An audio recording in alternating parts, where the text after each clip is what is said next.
যুদ্ধবিরতির কয়েক ঘন্টার মধ্যেই বিস্ফোরণ, আবার উত্তপ্ত মধ্যপ্রাচ্য। শান্তির ঘোষণা নাকি নতুন সংঘাতের সূচনা? যুদ্ধবিরতি কার্যকর হওয়ার পরই ইরানের লাভান তেল শোধনাগার ও সিরি দ্বীপে একাধিক বিস্ফোরণের ঘটনা ঘটেছে।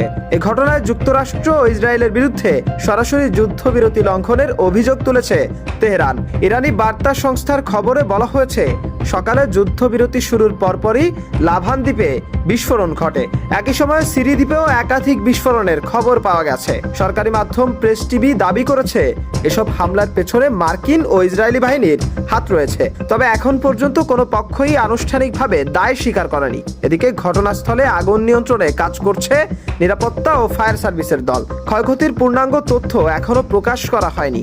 ইরানের সশস্ত্র বাহিনী সতর্কবার্তা দিয়ে বলেছে, যে কোনো আগ্রাসনের দাঁত ভাঙা জবাব দেওয়া হবে। সব মিলিয়ে যুদ্ধবিরতি থাকলেও পরিস্থিতি আবারও অস্থির হয়ে উঠছে মধ্যপ্রাচ্যে। যুদ্ধবিরতি ঘোষণার পরও যদি হামলা ও বিস্ফোরণ থামানো না যায়, তবে এই সমঝোতা কতটা কার্যকর সেই প্রশ্নই এখন সামনে। মধ্যপ্রাচ্যে শান্তির সম্ভাবনা যতটা তৈরি হচ্ছে, ঠিক ততটাই আবার নতুন করে সংঘাতের ঝুঁকিও বাড়ছে। মাশরাফি, আজকের নিশানা।